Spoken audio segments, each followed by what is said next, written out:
નમસ્કાર રામ રામ મિત્રો, આજે આપણે વાતચીત કરવાના છીએ કે શું વિક્રમભાઈ ઠાકોર એ વિધાનસભા જશે. વિધાનસભા જશે એટલે તમને સવાલ થતો હશે ને કદાચ તમને આશ્ચર્યચકિત લાગશે કે વિધાનસભા કેવી રીતે જશે. શું વિધાનસભાની અંદર એમને બોલાવવામાં આવશે એટલે કે માનભર એમની મહેમાનગતિ કરવામાં આવશે કે એઓ ચૂંટણી લડીને વિધાનસભા જવા તરફનો મૂડ બનાવી રહ્યા છે. તો આવનારા સમયની અંદર વિક્રમભાઈ શું પ્લાનિંગ કરી શકે છે અને કઈ દિશાની તરફ આગળ વધી શકે છે એના વિશે આજે આપણે ડિટેલમાં ચર્ચા કરવાના છીએ અને ખુલીને ચર્ચા કરવાના છીએ. અને જો એ વિધાનસભા જવાનું કોઈ પાર્ટી એટલે કે કોઈ રાજનૈતિક પાર્ટીની અંદરથી જઈને માર્ગ પસંદ કરશે તો આવનારા સમયની અંદર ઠાકોર સમાજના બે મોટા ચહેરા, એક ભાજપમાં અલ્પેશભાઈ ઠાકોર અને કોંગ્રેસમાં ગેનીબેન ઠાકોર, સ્વાભાવિક વસ્તુ છે કે જે પાર્ટીની અંદર જોડાશે એ પાર્ટીની અંદર કદાચ એમનું કદ ઘટી શકે. પરંતુ એ તો બહુ પછીની વાત નહીં. પરંતુ પહેલાં વાતચીત કરીએ કે શું વિક્રમભાઈ ઠાકોર એ રાજનીતિમાં આવવા માગે છે, એઓ રાજનીતિમાં આવી અને રાજનીતિ કરવા માગે છે. તો એના વિશે સંપૂર્ણ ડિટેલની અંદર આપણે આજે ચર્ચા કરવાના છીએ. પરંતુ એ પહેલાં આપ મારી વિડીયોની અંદર નવા આવ્યા હો તો મારી ચેનલને લાઇક, સબસ્ક્રાઈબ અને ફોલો કરી દો, જેથી હું આપના માટે આવા અદ્ભુત વિડીયા બનાવતો રહું. તો નમસ્કાર મિત્રો, વાતચીત કરવી છે ખૂબ જ ડિટેલમાં વાતચીત કરવી છે અને વાતની શરૂઆત થાય છે વિધાનસભાના અધ્યક્ષ એટલે કે શંકરભાઈ ચૌધરીએ જ્યારે પણ વિધાનસભાની અંદર કલાકારોનું સન્માન કર્યું. એ કલાકારોની અંદર ઘણા બધા કલાકારો મોજૂદ હતા, જેમાં મહાભાઈ આયર હતા, કીર્તિદાન ભાઈ હતા અને ઘણા બધા કલાકારો હતા, કિંજલબેન હતા, ગીતાબેન હતા અને બીજા ઘણા બધા કલાકારોનું સન્માન કરવામાં આવ્યું. જ્યારે સન્માન કરવામાં આવ્યું ત્યારે કોઈએ કલ્પના પણ નહીં કરી હોય કે આ સન્માન કર્યું એના પાછળના પ્રત્યાઘાત શું પડશે. જ્યારે સન્માન થયું, વિધાનસભાની અંદરથી કલાકારો બહાર આવ્યા અને બધી જ અલગ અલગ જગ્યાએ પોસ્ટ મૂકી અને એક વિવાદ ત્યારે શરૂ થયો જ્યારે વિક્રમભાઈએ આવીને ઓફિશિયલી સ્ટેટમેન્ટ આપ્યું કે ઠાકોર સમાજના કોઈ પણ કલાકારને કેમ બોલાવવામાં ન આવ્યો. આટલા સ્ટેટમેન્ટથી યુવાનોએ સોશિયલ મીડિયાની અંદર ટ્રેન્ડ બનાવી દીધો ને ટ્રેન્ડ એટલી હદ સુધી બનાવી દીધો કે જ્યારે શક્તિ પ્રદર્શન ગાંધીનગરની અંદર યોજાયું ત્યારે ખૂબ જ મોટી સંખ્યામાં એટલે કે ખૂબ જ બહોળી સંખ્યાની અંદર વિક્રમભાઈ ઠાકોરને સાંભળવા માટે ત્યાં લોકો આવ્યા. આ બધું જ નજારો તમે જોયો, આ બધું જ તમે જોયું, આ બધી જ વાતચીતો તમે સાંભળી. પરંતુ આજે આપણે જે વાતચીત કરવાના છીએ આનાથી હટકે કરવાના છીએ ને હટકે વાતચીત એ છે કે શું વિક્રમ ઠાકોર એ રાજનીતિમાં આવવા માગે છે અને આના સંકેતો કઈ કઈ જગ્યાએ દેખાયા અને શું એવો રાજનીતિમાં આવશે તો ગેનીબેન અને અલ્પેશ ઠાકોરના કદની અંદર કઈ પ્રકારનો ડિફરન્ટ અને ફરક પડી શકે છે એ વિશે આપણે આજે ડિટેલમાં જવાના છીએ. તો પહેલાં તો તમને વાતચીત કરી ગયું કે આ કોઈ પહેલી વાર નથી થયું. કલાકારો સાથે અન્યાય ગુજરાતની અંદર થતો હોય છે. આજે વાત ઠાકોર સમાજની કરી વિક્રમભાઈ અને પછી બધા જ કલાકારોની વાતચીત કરી અને બીજા સમાજોને પરંતુ જોડ્યા. પરંતુ વાતચીત આ ઠાકોર સમાજ પૂરતી સીમિત નથી. કલાકારો સાથે અન્યાય થતો હોય છે અને વારંવાર થતો હોય છે. જે પણ સરકાર અથવા તો સરકાર જોડે મેળગાંઠ રાખતા કલાકારો હોય છે એમને જ પ્રાવધાન આપવાનું આવતું હોય છે ને એમને જ આગળ વધારવામાં આવતા હોય છે. મિત્રો, આ વિષય ઉપર હું એટલે સચોટ છું ને વિક્રમભાઈને એટલા માટે સપોર્ટ કરું છું કે આનો ખુદ અનુભવ મને થઈ ગયેલો છે. મને અનુભવ એ થઈ ગયો છે કે જ્યારે હું યુનિવર્સિટીની અંદર, ગુજરાત યુનિવર્સિટીની અંદર નાટ્યકળા ઉપર માસ્ટર ડિગ્રી કરતો હતો ત્યારે મારા સાથે પણ ઘણી બધી વાર આ રીતનો પક્ષપાત રાખવામાં આવતો હતો. અને એ પક્ષપાત આપણે તો મજબૂત છીએ, લડાઈ લડી શકીએ છીએ અને મજબૂતાઈથી લડી શકીએ છીએ, તેમ છતાં પણ જો રાખવામાં આવતો હોય તો એવા વ્યક્તિઓનું શું જે નથી બોલી શકતા, જે નથી લડી શકતા. એટલે કલાકારોનું શોષણ થાય છે, કલાકારોમાં પક્ષપાત રાખવામાં આવે છે, 100%ની વાત છે. અને એ ગુજરાતની અંદર મોટી જે પણ એકાડેમીઓ છે, જે પણ મોટા લોકો જે જગ્યાએ બેઠા છે, જે પણ જગ્યાએ યુનિવર્સિટીના મોટા ડીનો બેઠા છે, એ જગ્યાએ પણ પક્ષપાત થાય છે અને સરકારના જે અગત્ય અને સરકારની જોડે જે એમની ગોઠવણ હોય છે એ જ લોકોને એ પદ ઉપર બેસાડી દેવામાં આવે છે. ટેલેન્ટ જોવામાં નથી આવતી, તમારું માર્કિંગ જોવામાં નથી આવતું ને કાંઈ પણ જોવામાં નથી આવતું ને એ સત્ય હકીકત છે.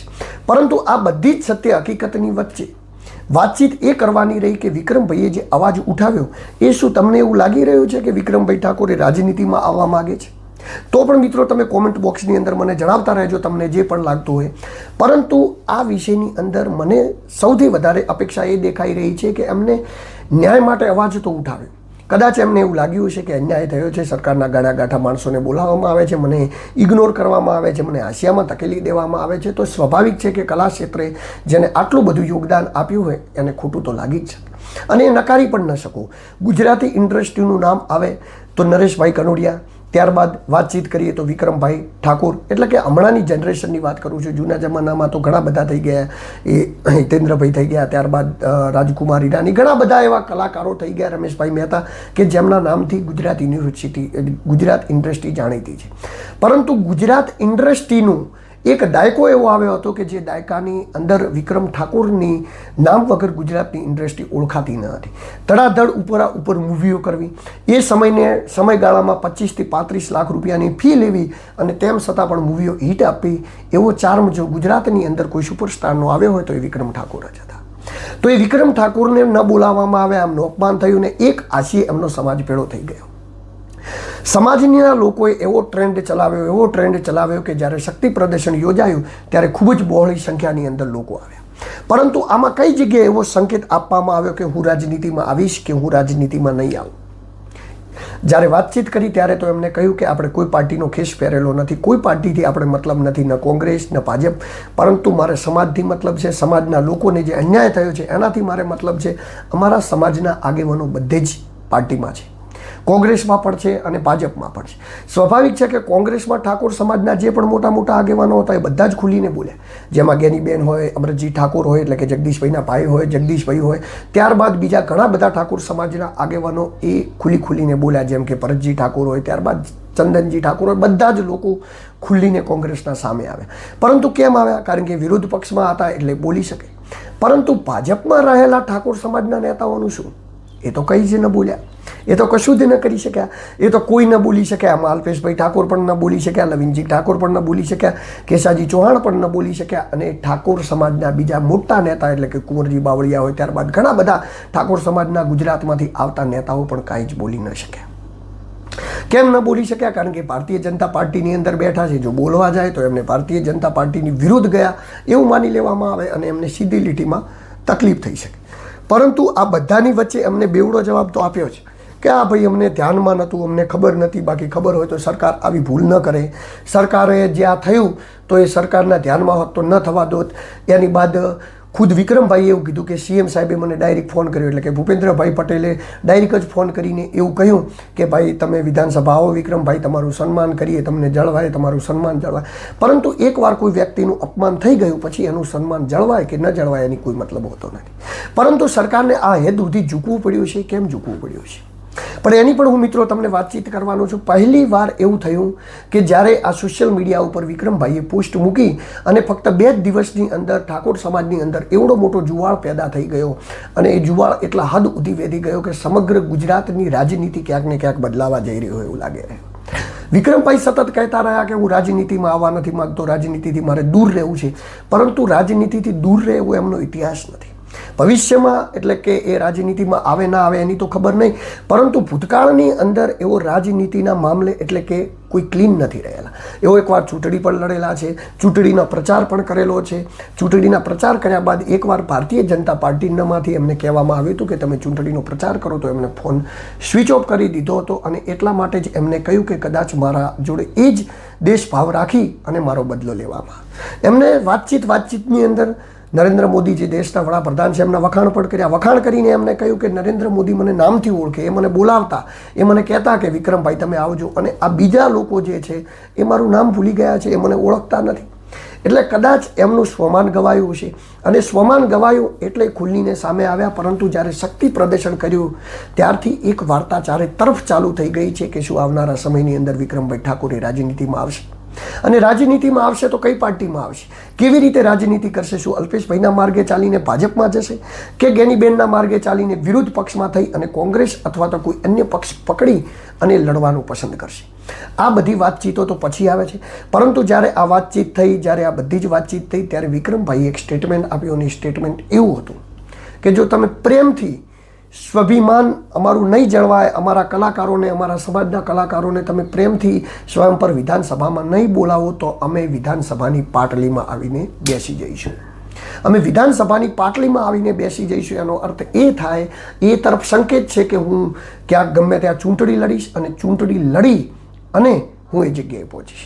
વિક્રમ ઠાકોર આમ ગણવા જો તો કાચા ખેલાડી નથી, કારણ કે એમને ભવિષ્યમાં પણ રાજકારણ કરેલું છે, રાજકારણને ખૂબ નજીકથી જોયેલું છે, અને જે માણસે રાજકારણને નજીકથી જોયેલું હોય છે એ હવાને પરખતો હોય છે. રાજકારણમાં હવા ચાલતી હોય છે, પોલિટિક્સમાં જુવાળ ચાલતો હોય છે, અને જુવાળ જે સમગ્ર ઠાકોર સમાજની અંદર ઊભો થયો એની નારાજગી બધાને સામે કરવી પડી. કોંગ્રેસવાળા તો ચલો વિક્રમભાઈ ઠાકોરને સપોર્ટ કરીને કોંગ્રેસના ઠાકોર સમાજના નેતાઓ બચી ગયા, પણ ભાજપના નેતાઓની તો ભાજપને પણ બચાવવાનું હતું ને વિક્રમભાઈને સપોર્ટ પણ કરવામાં હતો. આ બેવડી નીતિમાં બધા જ ટ્રોલ થયા. અલ્પેશભાઈ ઠાકોરને પણ ઘણા નેતાઓએ ટ્રોલ કર્યા, ત્યારબાદ ઠાકોર સમાજના બીજા ઘણા બધા નેતાઓને સોશિયલ મીડિયા ઉપર ઠાકોર સમાજના લોકો ટ્રોલ કરતા દેખાયા અને કહેતા દેખાયા કે તમે સમાજની સાથે નથી ને સમાજ સાથે ગદ્દારી કરીને આમ ને તેમ. પરંતુ આ બધા જ વાતોની વચ્ચે આવનારા સમયની અંદર એ જોવાનું રહ્યું કે વિક્રમભાઈ એ રાજનીતિની અંદર આવે છે કે નહીં. પરંતુ મને સ્પષ્ટ સંકેત દેખાઈ રહ્યા છે, કારણ કે જે શક્તિ પ્રદર્શન ગાંધીનગરની અંદર કરવામાં આવ્યું હતું, જેમાં કલાકારો બોલાવવામાં આવ્યા હતા અને બધા જ લોકોને બોલાવવામાં આવ્યા હતા, એ સ્પષ્ટપણે એ સંકેત આપે છે કે આ એક શક્તિ પ્રદર્શન હતું આવનારા સમયની અંદર. પરંતુ 2027ની અંદર ચૂંટણી આવવાની છે, એટલે 2027ની અંદર ચૂંટણી આવે તો અત્યારથી કાંઈ પણ કરવું એ નકામું પડે. પોલિટિક્સની અંદર આજ જે કરો છો એનું પરિણામ કાલે આવે ને કાલે જે કરો છો એનું પરિણામ પરમ દિવસે આવે, એટલે અત્યારથી કાંઈ પણ કરો તો બાજી બગડી શકે. આવનારા સમયની અંદર જુવાળ જોવામાં આવશે, જુવાળનો રંગ જોવામાં આવશે, અને કઈ રીતે આગળ વધવું એ જોઈને કદાચ વિક્રમભાઈ ઠાકોર એ કોઈ પણ જગ્યાએથી વિધાનસભાની ચૂંટણી લડી લે તો એમાં નવાઈ નહીં. પરંતુ જે અમને વાતચીત કરી અને જે આગળ આવી અને કલાકારો માટે જે અત્યાર પૂરતો જે અવાજ ઉઠવાયો છે એ ખૂબ જ સરાહનીય છે. ગુજરાતમાં આ કોઈકના કોઈક કલાકારને કરવાની જરૂર હતી, અને આ એટલા માટે કરવું પડ્યું છે કારણ કે ઘણા બધા કલાકારોને આશિયામાં ધકેલી દેવામાં આવ્યા છે, ઘણા બધા કલાકારોને માન આપવામાં નથી આવતું. બસ જે સરકારના વખાણ કરે છે ને જે ડાયરાઓની અંદર સરકારના વખાણ કરતા, સરકાર કોઈ સારું કામ કરતું હોય તો એના વખાણ કરવા જોઈએ, સરકાર કોઈ સારું કાર્ય લાવે તો એના વખાણ કરવા જોઈએ, કોઈ સારી યોજના હોય તો યોજનાઓ લોકો સુધી પહોંચે એ માટે સરકારના વખાણ કરવા કોઈ પાપ નથી, પરંતુ સરકારની ચાપલૂસી કરવી એ સતત પાપ છે. સરકાર અત્યારે ભાજપની છે, કોંગ્રેસની હોય, કોઈ પણ સરકાર હોય, સરકારના સદંતર વખાણ કરીને ચાપલૂસી કરવી, ચાટુકારિકતા ક્યારે પણ કોઈ કલાકારે, કોઈ પત્રકારે કે કોઈ પણ નિષ્પક્ષ વ્યક્તિએ ન કરવી જોઈએ. કારણ કે ચાટુકારિકતાથી તમે તમારા આંકાઓને સારું લગાડી શકો છો, એમાં જનતાનું હિત ક્યારેય છુપાયેલું હોતું નથી. પરંતુ આ જે અવાજ ઉઠ્યો એનાથી એક ગુજરાતની અંદર અને ઠાકોર સમાજના યુવાનોની અંદર એક કરંટ ફૂટ્યો છે, અને કરંટ એ ફૂટ્યો છે કે આવનારા સમયની અંદર વિક્રમભાઈ ઠાકોરને આવવું જોઈએ, પોલિટિક્સની અંદર લડવું જોઈએ, અને લડી અને લોકોના હિત માટે કામ કરવા જોઈએ એવું લાગી રહ્યું છે. અને આ એવું લાગી રહ્યું છે એ જોતાં એવું લાગી રહ્યું છે કે ભાઈ ભાજપના સૌથી ઠાકોર સમાજના કદાવાર નેતા એટલે અલ્પેશભાઈ ઠાકોર, અને કોંગ્રેસના સૌથી કદાવાર નેતા એટલે જ્ઞાનીબેન ઠાકોર. આમ તો જગદીશભાઈ હતા, પરંતુ એ અત્યારે નિવૃત્તિના આરે છે, એટલે જ્ઞાનીબેન ઠાકોર પ્રેઝન્ટ છે, સાંસદ છે. તો આ બંને ઠાકોર સમાજના મોટા ચહેરા છે જે ગુજરાતની અંદર છે. તો આ બંને મોટા ચહેરાઓને પણ આ વખતે વિક્રમભાઈની વાતથી સહમત થવું પડ્યું, વિક્રમભાઈની વાતથી એગ્રી થવું પડ્યું, અને વિક્રમભાઈ સાથે ઝૂકવું પડ્યું. કેમ? કારણ કે ઠાકોર સમાજ એ વિક્રમભાઈ સાથે જોડાયેલો હતો. ભાજપના ઘણા બધા નેતાઓએ અલગ અલગ પ્રકારના બયાનો આપ્યા છે, જેની આપણે વાતચીત નથી કરવી, પરંતુ જે અલગ અલગ પ્રકારના બયાનો આપ્યા છે એમના જ બયાનોમાં ફસાઈ ગયા છે. એમને જે બયાનો આપ્યા છે અને સરકારનો જે બચાવ કર્યો છે એમાં કોમેન્ટ બોક્સની અંદર ઠાકોર સમાજ એમને જ ગાળો બોલી રહ્યો છે અને એમના જ વિરુદ્ધ કોમેન્ટો કરી રહ્યો છે. તો હવે આવનારા સમયની અંદર શું થશે? પરંતુ જો વિક્રમભાઈ ઠાકોર એ રાજનીતિમાં આવશે તો અલ્પેશ ઠાકોર અને જ્ઞાનીબેન ઠાકોર થી પણ કદાચ મોટા ચહેરા બની શકે, અથવા તો એમના બંને પછી ત્રીજા નંબરના ઠાકોર સમાજનો સૌથી મોટો ચહેરો હોઈ શકશે, એમાં કોઈ નવાઈ નથી. અત્યારનો ટ્રેન્ડ જોટલા એવું લાગી રહ્યું છે, ગુજરાતની અંદર ટ્રેન્ડ એક પ્રકારનો ચાલી રહ્યો છે, અંદર કરંટ ચાલી રહ્યો છે કે વિક્રમભાઈ ઠાકોર કદાચ રાજનીતિમાં આવશે. આવનારા સમયની અંદર વિક્રમભાઈ ઠાકોર શું ફેસલો શું નહીં લે એની મારા કન કોઈ પણ અપડેટ આવશે તો એની માહિતી હું આપણા સુધી પહોંચાડતો રહીશ. પરંતુ અત્યારે બસ આટલું. નમસ્કાર, રામ રામ મિત્રો. જો તમને મારા વિડીયો ગમતા હોય તો મારી ચેનલને પહેલી વાર આવ્યા હો તો મારી ચેનલને સબસ્ક્રાઈબ કરી દેજો, અને જો સબસ્ક્રાઈબ કરેલી હોય તો મારી વિડીયોને લાઇક કરી દેજો, જેથી હું આપના માટે આવા અદ્ભુત વિડીયો બનાવતો રહું અને મારા સારા સારા વિડીયો આપની સુધી પહોંચતા રહે. એના સાથે નમસ્કાર, અસ્તુ. હું દિલુ ચૌધરી. રામ રામ.